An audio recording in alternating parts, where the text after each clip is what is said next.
அப்படி இல்லை. ஸ்தோத்திரம் ஊழியம் செய்யறது அப்படின்னா ஸ்தோத்திரம் அவரோட உறவாடுறதுன்னு அர்த்தம். இல்லை சொல்லுங்க அல்லேலூயா. ஒரு எஜமான் இருக்கிறார், வேலைக்காரர் இருக்கிறார்னா ஸ்தோத்திரம் அவர் வேலைக்காரன் ஏன் பேரு எஜமானோடு கனெக்ஷன்ல இருப்பாரு. அல்ல சொல்லுங்க அல்லேலூயா. அவருக்கு ஊழியம் செய்யணும், தண்ணி வேணா தண்ணி எத்தனை கொடுக்கணும். ஆமென் ஸ்தோத்திரம். அவருக்கு என்ன தேவையோ டக்கு டக்குன்னு ஓடி கொடுப்பதற்காக வேலைக்காரர் கூடவே இருப்பாரு. ஸ்தோத்திரம் அவர் எஜமானன், இவர் ஊழியக்காரர். ஆமென்.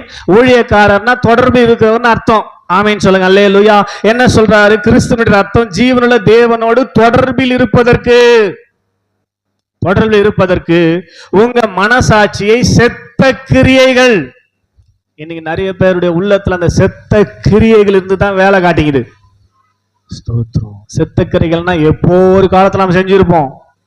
அதை பிசாசு ரெடியா வச்சிருந்து எப்பெல்லாம் சான்ஸ் கிடைக்குது அப்பெல்லாம் எத்தனை காட்டுவான் பிசாசுடைய வேலை. ஏன்னா நீங்க பிதாவுக்கு ஊழியம் செஞ்சிடக்கூடாது, பிதாவோட உறவாடக்கூடாது என்பதற்காக டைம் கிடைக்கிற போதெல்லாம் பிசாசுடைய வேலை என்னது?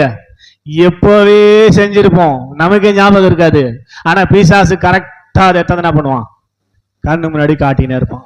செத்த கிரியைகள் உங்க மனசுல இருந்து வந்துகிட்டே இருக்கும். செத்து போன கிரியைகள். நல்லா நீங்க புரிஞ்சுக்கணும். நான் மலேசியா ஊழியத்துக்கு போயிருந்த போது முடிவில் ஜெபிப்பதற்காக ஒரு அருமையான சகோதரி வந்தாங்க. ஸ்தோத்திரம். ரொம்ப சின்ன பொண்ணு, நம்ம நந்தினி நான்சி மாதிரிதான் இருக்கும்னு நினைக்கிறேன். ஸ்தோத்திரம் வயசு. ஸ்தோத்திரம். வந்து ஜெபிக்கும்படி கேட்டாங்க. அவங்க ஜெப குறிப்பு சொல்றதுக்குள்ள பயங்கரமாகறாங்க. ஸ்தோத்திரம். என்னவா சொல்லுங்க, அழகா சொல்லுங்க, சொன்னாதான் ஜெபம் பண்றதுக்கு, அதனால நீங்க தைரியமா சொல்லுங்க அப்படின்னு சொல்லி சொல்லும் போது, ஐயா நீங்க எனக்காக ஜெபிக்கணும். ஏன் சொல்லுமா? ரைட். என்ன ஜெப குறிப்பு? நான் கன்சீவா இருந்தேன், 2 குழந்தை இருக்குது. 2வது நான் கன்சீவா இருந்தேன்.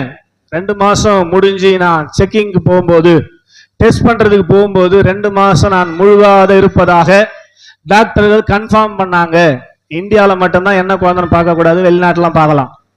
அப்படி நாங்க ஸ்கேன் பண்ணி பார்த்த போது பெண் குழந்தை, ஏற்கனவே பெண் குழந்தை, 2வது அது பெண் குழந்தை என்று உறுதிப்படுத்தப்பட்டபடியினாலே எங்க மாமியார் அதை ஏற்றுக்கொள்ளாமல் அந்த குழந்தையை கலைத்து விட வேண்டும் என்று முடிவு செய்து எனக்கு அபார்ஷன் செய்து விட்டார்கள். ஆமென். ஏற்கனவே பெண் குழந்தை இருக்குது, மறுபடியும் பெண் குழந்தை வேண்டாம் என்று சொல்லி அந்த குழந்தையை கலைத்து விட்டார்கள். இது நடந்து ஆகி போச்சு ஒரு 5-6 வருஷம். ஆமென். அல்லேலூயா சொல்லுங்க அல்லேலூயா.